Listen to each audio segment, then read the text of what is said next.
It's a pleasure to be here, and I appreciate Mark introducing me to the group. I've had a chance to work with Mark and with a number of advisors around the country on cases together over the past several years. So it's been a pleasure, and nice to see a couple of BEI members here too, talking to Kelly Fennell and Tom, of course, from Omaha.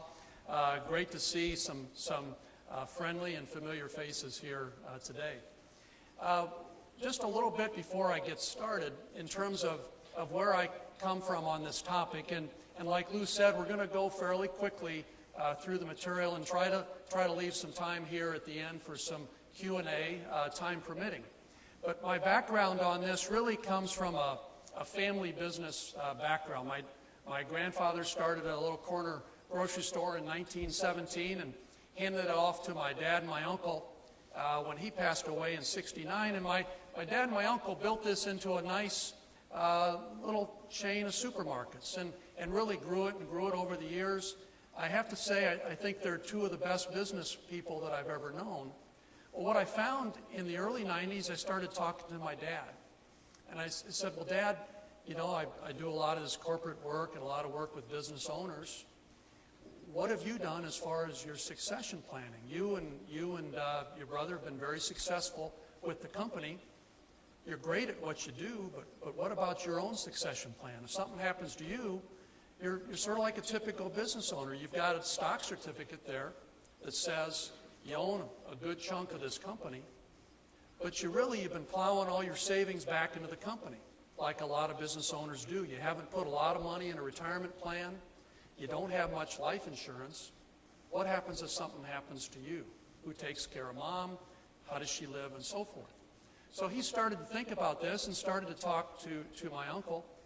And it became real clear that as good as they were in talking about business, they really entered onto a new turf, an uncertain turf for them as they started to talk about their succession planning. What do we do? How do we start to plan ahead? When do we start to plan ahead? Who's going to be the buyer? Who's going to own this company when the time comes for one of you? Do we transfer this down to the next generation?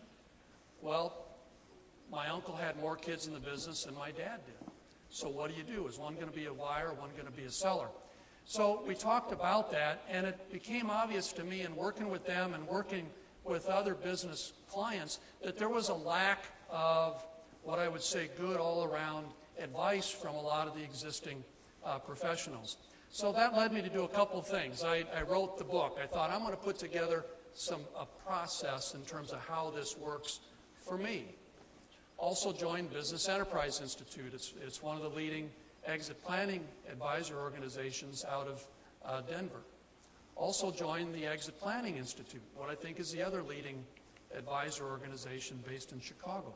Both of these organizations have a nice process to work with advisors so that they can work with their business owner clients. So we're going to touch on some of these topics today.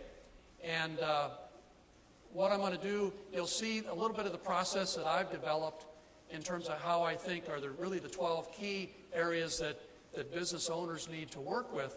So with that as a little bit of a setup, I know that you're all familiar with what's going on. The demographics today favor this type of topic. If we just look at some of the reports that are out, we know there's a huge transition of wealth that's underway. We also know if we look at business owners today, and we look over the next, let's say, 5 years, a study here by Gallup and the University of Nebraska said that 30% are going to exit in the next 5 years, over 50% within 10 years. And what do we know is a fact? Everyone will eventually exit. 100% will exit either on their terms or on someone else's terms, either expecting to exit at a certain time or getting hit by the beer truck and exiting at some time that's unexpected. So this topic deals with being prepared for both situations. We also see a couple things going on. This is a study that the Exit Planning Institute put together, deals with the age wave and the effect of that on the sale of companies. That we're seeing more and more business owners want to move out from their companies. So that's creating a demand-supply difference in terms of those that want to sell versus those that want to buy. Another study that they did relates to, all right, you've exited. They asked business owners, are you happy with the results? 75% said no, they weren't. 25% were happy, which I think is somewhat of an indictment of me and maybe all of us, that we haven't been doing the job we ought to do for business owners if they've been that unhappy with their exit. That was a national study that was done. So what can we do about it? What's the biggest problem? Here's what I see as the biggest problem. We all, I think, hopefully remember Sergeant Schultz from Hogan's Heroes. What was it he always used to say? I know nothing. I see nothing. I hear nothing. A lot of times that's our business owner ignoring the facts that are right there in front of their face.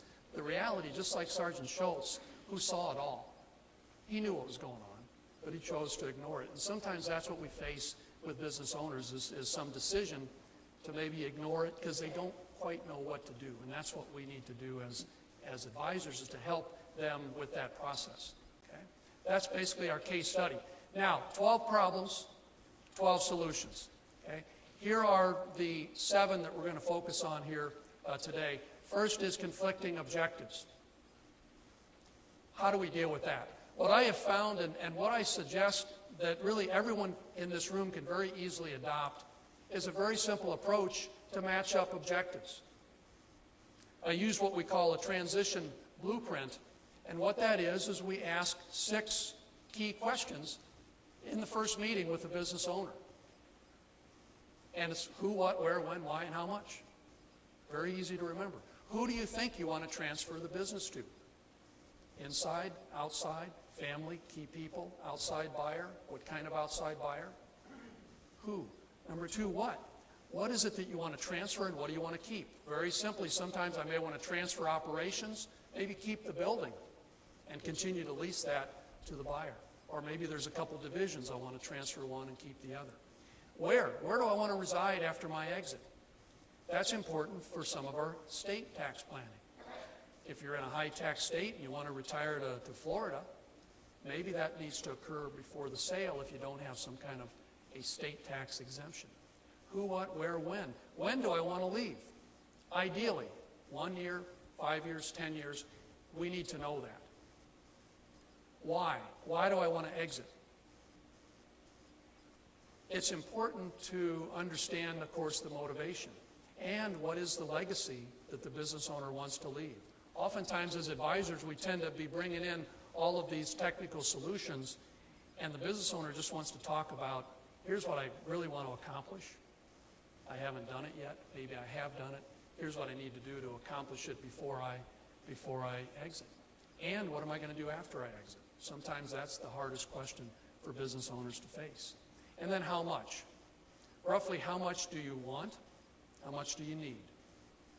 Because if these don't sync up, if the owner says, I think I need $4 million, and he or she really needs 5, and the company is worth 3, and there's no other savings, obviously we have issues there as to what the needs are and what the company is really worth.